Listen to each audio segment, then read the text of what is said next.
হাতের লোক ভাত পাওয়া যায় আসলে বাড়িতে কি খাবি পয়সা করবে বলছে ভাত আর মোটামুটি মাছ কি আছে একটু খাওয়া হবে কি মাছ তুমি খাবি আর তুমি খাবে না কি খাবো খাবার আর তো হয়েছিল বলতো দেখ আমি ওই তুই থাক আমি ওই কে সঙ্গে বাবা তুমি আমার এখানে ঘুমাবো আমি দশটা চলে যাবো বাইক সব সব সরকারি বাইক আছে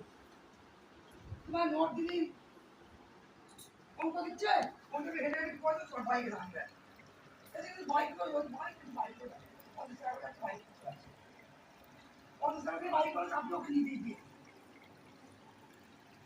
ভাবি